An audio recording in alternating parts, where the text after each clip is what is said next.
Bonjour à toutes et à tous et bienvenue à tous les supporters du Real Madrid et fans de football espagnol en général. J'espère que tout le monde va bien. Comme vous le savez tous, ce week-end, ce n'est pas la Liga qui aura lieu mais la Copa del Rey. Le Real Madrid va rentrer en tout cas enfin en scène contre une 4e division qui s'appelle Arandina. En tout cas, le Real Madrid se déplacera ce samedi à 21h30 sur leur pelouse. Une pelouse qui, comme vous le voyez cette image, ne va pas être forcément la plus belle, la plus importante qui soit. Là, j'ai pris l'image d'un match en tout cas qui a eu lieu en décembre notamment contre Cadiz au tour d'avant où Arandina a quand même sorti une équipe de première division. Donc aujourd'hui, la pelouse ne sera pas forcément la plus incroyable, limite du level district, mais le Real Madrid devra surpasser les obstacles en tout cas de l'adversité d'une 4e division qui n'a rien à perdre, qui va tout faire pour faire l'exploit et surtout remporter une victoire de prestige contre le tenant du titre, le Real Madrid et le plus grand club d'Espagne, mais surtout passer au-delà aussi du fait qu'il y aura quelques rotations, l'état du terrain, etc., pour ne pas se faire peur dans une compétition au format où il n'y a plus d'aller-retour mais bien un match unique. Donc forcément aujourd'hui, on va parler ensemble du parcours de Arandina, de la compo du Real Madrid et voir forcément comment ce match va se passer. Alors par rapport à l'équipe d'Arandina, il faut savoir qu'il y a quand même deux choses à savoir. La première, c'est que l'an passé, en 4e division, ils ont fini premier de leur groupe en étant invaincus toute la saison, avec 19 victoires et 11 nuls. Donc une équipe qui marquait en plus de ça pas mal de buts, quasiment le double de buts que de matchs joués, c'était quand même assez impressionnant. Par contre, cette saison, après avoir perdu quelques joueurs, après avoir aussi changé de groupe en tout cas parce qu'ils ont raté les playoffs pour monter en 3e division comme le Castilla, ils sont restés en 4e division avec un groupe modifié avec peut-être plus d'adversité, malheureusement pour eux, sur 18 équipes, ils sont 18e. Quand je vous montre leur forme en tout cas des derniers matchs, c'est assez catastrophique. On a un effectif qui marque en moyenne 0,8 buts par match, donc ils marquent quasiment un but toutes les 105 minutes et de l'autre côté, ils en encaissent quasiment 2 par match. Un effectif qui n'a pas de confiance, qui a eu en tout cas du mal à se renouveler, qui a eu du mal aussi à se relever de l'échec de ne pas accéder à la 3e division, même si globalement vu leur effectif, ils n'auraient pas pu espérer mieux en tout cas que ça.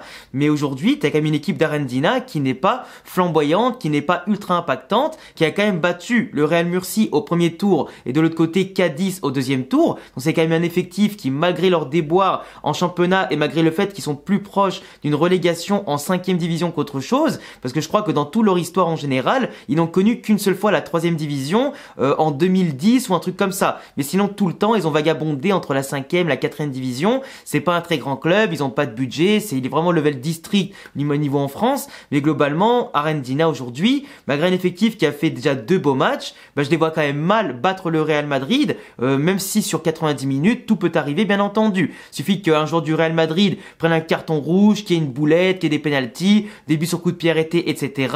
Ça c'est vrai, ça peut très vite arriver, ou que t'aies pas de chance et qu'en plus de ça avec les rotations, tu sois pas forcément dans le coup. Mais aujourd'hui, le Real Madrid, c'est défaite interdite. Là, c'est du minimum, du 3, 4 ou 5 buts minimum à marquer contre eux, tu vois. Parce que bon, une équipe qui marque 14 buts et qui en a déjà encaissé quasiment plus de 30 en 4e division, qui n'arrive pas à gagner quasiment le moindre match, ce serait quand même la honte de perdre contre eux. Et même si on respecte l'adversaire, à un moment donné, faut quand même se dire, les gars, on est quand même le Real Madrid. Une équipe qui va jouer extrêmement compacte dans l'axe, avec peut-être 5 défenseurs, en tout cas contre le Real Madrid, 4 milieux de terrain et un seul attaquant. C'est une équipe qui, contre Murcie et Cadiz, a apporté beaucoup de densité pour se projeter avec des longs ballons, qui a réussi à marquer sur des combinaisons et des frappes de loin, qui a réussi à marquer aussi sur des ballons déviés, ensuite sur des coups de pied arrêtés et des longs ballons devant, et qui en plus, en utilisant la largeur sur leur projection, centrait très souvent devant le but, qui a provoqué par exemple contre Murcie, un but contre son camp du défenseur. Et après derrière, ils ont fait que défendre, avec une possession bien sûr qui était en dessous à chaque fois des 30%,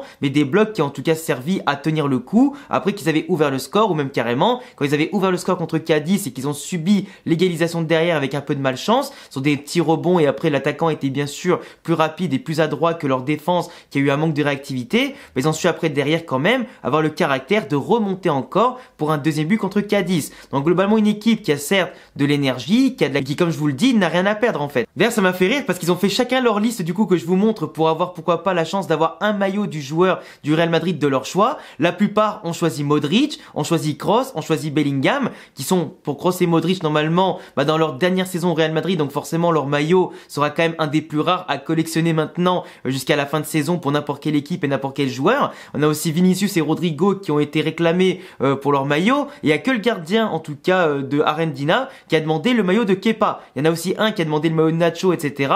Mais sinon, globalement, c'était toujours Modric, Kroos, Vinicius et Rodrigo. Comme quoi, en tout cas, et Bellingham, comme quoi, en tout cas, ces joueurs-là ont quand même du goût. Pour le Real Madrid, parce que forcément, là, je peux pas vous parler forcément encore plus de leur style de jeu, parce que j'ai pas assez de matière pour en parler, ni de leurs joueurs, parce qu'ils sont pas des grands buteurs, pas de grands défenseurs, pas de grands joueurs en général, ou du moins des joueurs ultra talentueux, même si c'est déjà pas mal de faire une carrière en 4ème division. Par rapport au Real Madrid, il faut savoir déjà, par rapport à leur composition et surtout l'effectif, que Toni Kroos est laissé au repos parce qu'il a un problème à la cheville, mais du coup, il sera bien là contre l'Atlético Madrid en Supercoupe d'Espagne mercredi prochain. Il y a Vinicius qui est laissé au repos et à mon sens, il n'aurait pas dû commencer titulaire contre Mallorca, surtout après autant d'absence. Il aurait dû, au lieu de jouer 1 heure, rentrer en étant remplaçant, du coup rentrer vers la 60e, 65e pour avoir au moins 30 minutes dans les jambes et reprendre le rythme petit à petit. Ça, c'était à mon sens une erreur de la part de Carlo Ancelotti et du staff technique de le mettre titulaire dès le départ. De l'autre côté, t'as aussi Tchouaméni qui est laissé au repos pour justement enchaîner les matchs, en tout cas dans la meilleure des dispositions après du coup sa longue récupération aussi.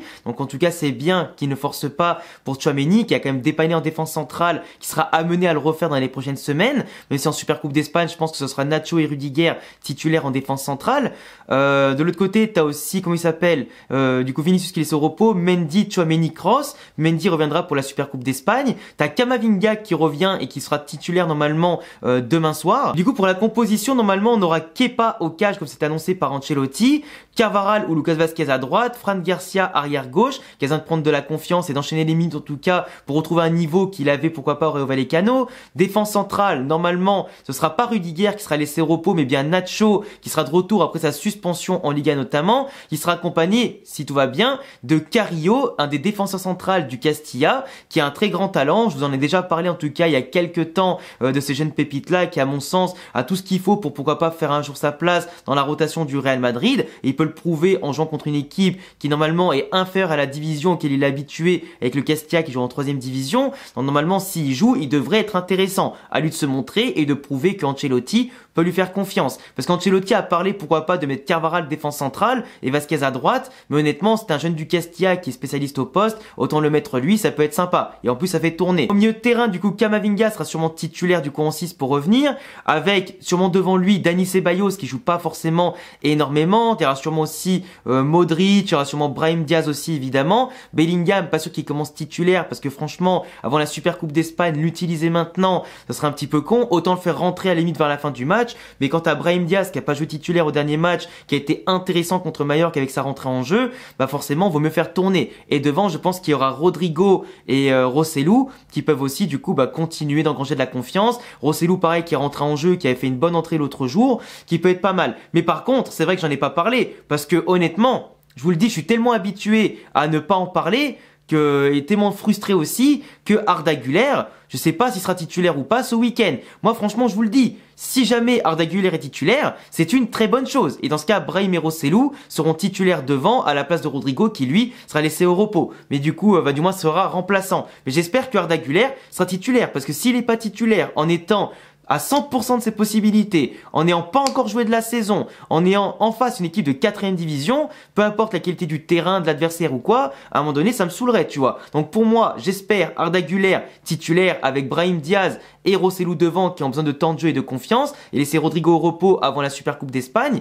Mais franchement, j'espère aussi que cette équipe-là fera largement le travail. En tout cas, il y aura le talent, il y aura, je pense, le niveau offensif, milieu de terrain, dans l'impact, etc., de faire la différence. Au pire, t'auras Valverde qui rentrera, t'auras Bellingham, t'auras Rodrigo, etc., pour faire la différence. Mais normalement, avec cette équipe-là, même avec le Castilla, on est censé gagner ce match par 2, 3 ou 4 buts d'écart. Il n'y aura pas d'excuse. Enfin, bref, les amis, vous me direz ce que vous en pensez, mais pour moi, simplement, le Real Madrid doit jouer comme si c'était en face une équipe de Liga, mettre de l'intensité, contrôler le milieu de terrain, être efficace, mettre à l'abri et surtout creuser l'écart le plus vite possible. S'il faut qu'on en mette 10, on en marquera 10. Du moins, si on peut en mettre 10, il faut mettre les 10. Et comme ça, au moins, on peut faire tourner, donner de la confiance et du temps de jeu à des joueurs qui en ont un peu moins, pourquoi pas à des jeunes qui peuvent faire partie du groupe, et simplement reposer les cadres en vue de la Super Coupe d'Espagne qui peut nous donner un titre dès début en tout cas de la semaine prochaine et la fin de semaine prochaine. Donc forcément tu commences en janvier avec les tours de Copa del Rey qui vont s'enchaîner. Si tu remportes en plus la Super Coupe d'Espagne et qu'actuellement t'es premier de Liga et tout ça, pour la confiance et la suite de la saison, c'est absolument parfait comme enchaînement. Du coup faut doser les efforts, ne pas se prendre non plus trop beau etc. par rapport à l'adversaire, ne pas les sous-estimer,